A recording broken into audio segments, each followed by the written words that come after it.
माझाची exclusive बातमी सुरुवातीला त्यासाठी जाऊया छत्रपती संभाजीनगरमध्ये। इथं महापालिकेनं पार्किंगसाठी जागा उपलब्ध करून देण्याऐवजी एक सोपा मार्ग पत्करलाय। कंत्राटी पद्धतीनं टोईंगचंच काम देऊन टाकलंय, आउटसोर्स केलंय।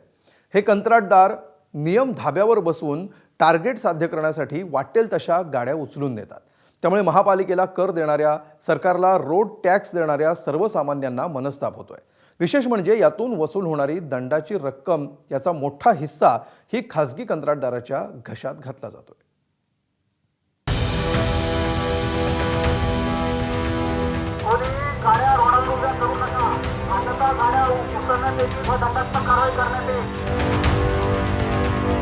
अनाउन्समेंट करणारा वाहतूक पोलीस, अतिशय प्रामाणिकपणे चारचाकीला पट्ट्या गुंडाळणारा तरुण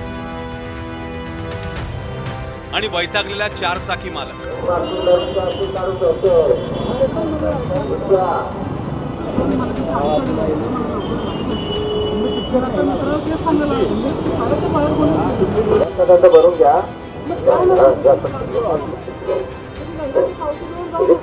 नाशकातल्या कार टोईंगची ही दृश्य नाशिककरांना काही नवी नाहीये। तुमच्याही शहरात अशाच प्रकारे टोईंग अगदी राजरोसपणे होत असेल। नो पार्किंग मध्ये चुकून गाडी लावली तर हे ठरलेलंच। पण छत्रपती संभाजीनगरमध्ये गोष्ट जरा वेगळी आहे। इथे टोईंगचं काम करतेय महापालिका।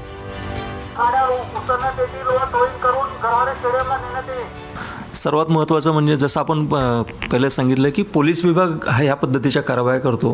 मात्र सहाय्यक पोलीस आयुक्त जे आहेत ट्रॅफिकचे, त्यांनीच आम्हाला पत्र दिलेलं होतं की या पद्धतीने बेशिस्तपणे जे वाहन हे रस्त्यावर उभे राहतात आणि त्यामुळं रस्त्यावर वाहतुकीला अडथळा निर्माण होतो, कधी कधी अपघात होतात मोठ्या प्रमाणात, तर त्याला आपण संयुक्त स्वरूपाने ही कारवाई करूयात आणि संयुक्त कारवाईमध्ये जी लोक अडथळा ठरतील त्या पद्धतीने त्यांच्या वाहनांवरती जप्तीची किंवा त्यांना एका ठिकाणी घेऊन जाण्याचा आणि त्याच्यानंतर त्यांच्यावरती दंड आकारणी करून ती वाहनं सोडण्याच्या बाबतीत। पण महापालिकेला असे अधिकार आहेत का? जिथे राज्यभर वाहतूक पोलीस याकडे लक्ष ठेवतात, तिथे महापालिका कोणत्या अधिकार क्षेत्रात ही कामं करते? आमच्याकडं महानगरपालिकेकडं अतिक्रमण विभाग आहे। त्या अतिक्रमण विभागामध्ये मूलतः अशा ज्या गाड्या आहेत ज्या रहदारीला अडथळा निर्माण करतात, फक्त गाड्याच नाही, टू व्हीलर असतील, हातगाड्या असतील किंवा बाकीचे जे असतील, त्यांनाही आम्हाला त्या पद्धतीने दंड आकारणी करून त्या गाड्या जमा करण्याचे अधिकार हे मनपा अधिनियम 1949नेच दिलेले आहेत। त्यामुळे आमच्याकडे जर संयुक्तपणे ही कारवाई होणार असेल पोलीस विभागाला सोबत घेऊन, तर त्याला एक कायदेशीर अधिष्ठान पण प्राप्त होतं आणि शहरामध्ये जे काही मोठ्या प्रमाणात गाड्यांच्यामुळे जी वाहतुकीला अडथळा निर्माण होतोय ते पण निश्चितपणे कमी व्हायला मदत होईल। बरं, शहरातील वाहतूक कोंडी सोडवण्यासाठी दोन महत्त्वाच्या यंत्रणा एकत्र आल्या तर त्यांचं कौतुक केलं पाहिजे।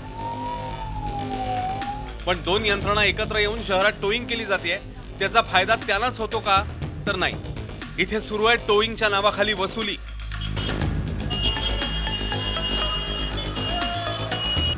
चारचाकीच्या टोईंगसाठी 2000चा दंड। टोईंगचे 500 रुपये मनपा, 500 रुपये पोलिसांना, 1000 रुपये ऍक्टिव्ह मोटर्स या खासगी कंपनीला। वाहनं उचलण्यासाठी 42 माजी सैनिक कामाला। मनपाला मिळणाऱ्या 500 रुपयातून कर्मचाऱ्यांचा पगार होतो। दुचाकीसाठी 500 रुपये दंड, अर्धी रक्कम ऍक्टिव्ह मोटर्सला मिळते। पण टोईंगसाठी ट्रक, टोईंग वाहनं महापालिकेची, मग खासगी कंपनीला रॉयल्टी का? 1000 रुपये त्या एजन्सीला देण्यामागचा हेतू काय तुमचा? नाही, त्याच्यामध्ये कसं आहे की ते व्हेकल वापरणं, त्याचं मनुष्यबळ वापरणं, त्याच्यावरती येणारा डिझेल पेट्रोलचा खर्च असेल, याच्यासाठी जो खर्च येणार आहे त्याला संभाव्य खर्च तो आम्ही यांत्रिक विभागाकडून घेतलेला होता आणि त्यानुसारच त्यांना ती 1000 रुपये आम्ही अदायगी करतो। नीट ऐकलत ना? पालिकेचे अधिकारी संतोष वाहुळेंनी तरी सांगितलंय की खासगी कंपनीचं वाहन वगैरे वापरतो, पण तेही मान्य करतात की पालिकेला मिळालेल्या पैशातूनच टोईंग करणाऱ्यांचा पगार दिला जातो। असो, आता नाशकात चारचाकीला टो केलं तर दंड आकारणी होते। शासकीय दंड 500 रुपये आणि टोईंगचा खर्च 472 रुपये, असे एकूण 972 रुपये। संभाजीनगरात हाच आकडा 2000 रुपये आहे। हा आकडा कमी म्हणून की काय? गेल्या वर्षी बरोबर आजच्याच दिवशी म्हणजे 12 फेब्रुवारी 2025ला छत्रपती संभाजीनगरमध्ये आणखी एक पत्रक निघालं।